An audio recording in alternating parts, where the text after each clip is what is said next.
afford to persist with a single day more with this cabinet, and why this House must, for once, stand up and be counted.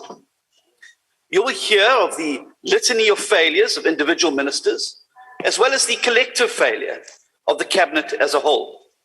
And you will be asked to look beyond your party, recall your oath of office, and to serve the people of South Africa by voting in support of this motion. Today is about restoring the most sacred and fundamental tenet of any democracy, the principle of accountability. In almost every speech by the president, we're told that we're entering a new era of accountability. Over the past 4 years, we must have entered this era at least a dozen times. But despite it being the bedrock of a functional democratic society, this word accountability has become entirely meaningless. It gets uttered and then it is immediately forgotten, without changing a single action or behavior. The result is that no one in this government actually ever fears consequences. People have become safely ensconced in their positions and so protected by their party that they are confident that no failure or scandal will ever dislodge them. Now, one of the oldest jokes around is that the letters ANC stand for absolutely no consequences. And this would have been funny had it not been so devastatingly true. And the results of this impunity can be seen everywhere. When oil refineries, manufacturing plants like Bell Equipment and mines shut their doors and take their operations to another country, it's not because there is something inherently wrong with the people of South Africa or the quality of our commodities. It's because our government, this cabinet, has failed to make South Africa a viable place in which to operate a business and to employ people. They have failed to protect lives and property. They have failed to supply electricity and basic services, and they have failed to reform labor and the regulatory legislation. And the result is that our extreme poverty, unemployment, and inequality are now global outliers. And yet, we still persist with this, the largest, most inefficient, and one of the most corrupt cabinets in the world. Now consider this for a second. Brazil has 23 ministries. China has 21 ministries. South Korea has 18 ministries. And Europe's largest economy, Germany, has a cabinet of just 16.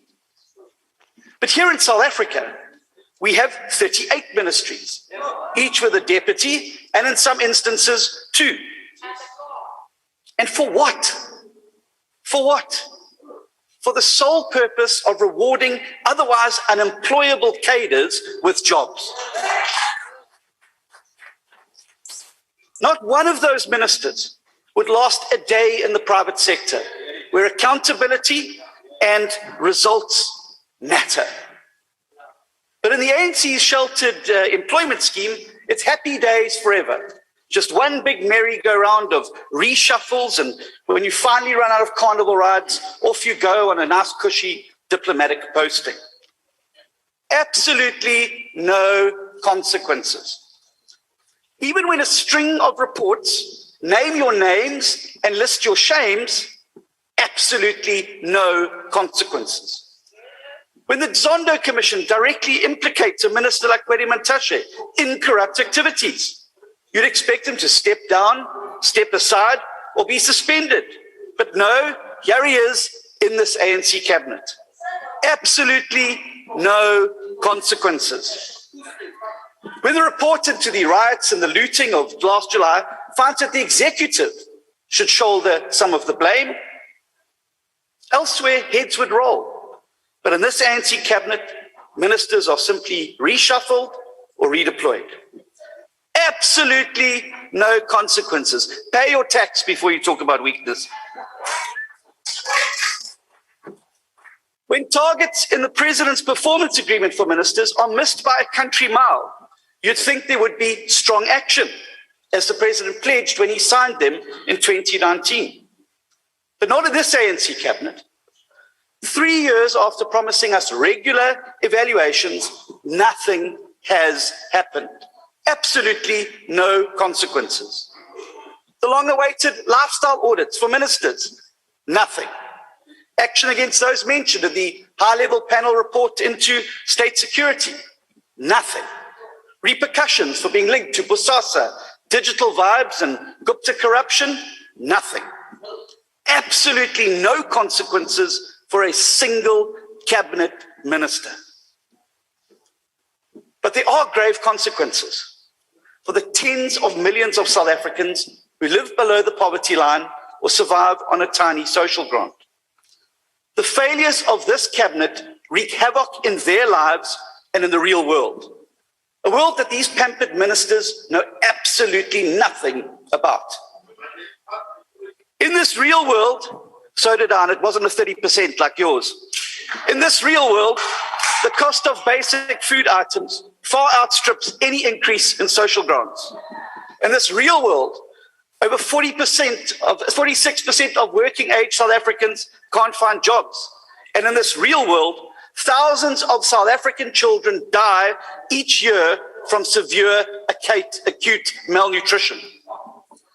It is simply unforgivable that we have children literally starving to death in South Africa while ministers are picking out luxury vehicles for themselves.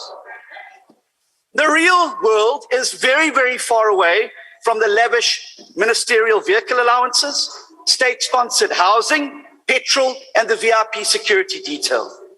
But because not one of these ministers has ever been held accountable, they just carry on, wiping out jobs, destroying lives, and then living up on taxpayer money.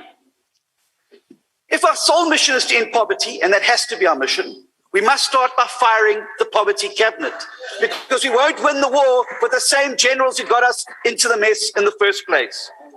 South Africa needs a fresh start, and that fresh start starts today with a slimmed down, fit-for-purpose cabinet who are up to the task. It could be our clean slate. Now, we know the president doesn't have the power or the backbone to move against them. And our constitution, the rules of parliament, make provision for this eventuality by giving this house the power to do so. So all that is now required is for enough of members of this house to choose to put their country ahead of their party. Honourable Speaker. As we head into this winter of discontent, this poverty cabinet is not going to cut it. So support this motion and let's fire this poverty cabinet. Thank you. Point of order.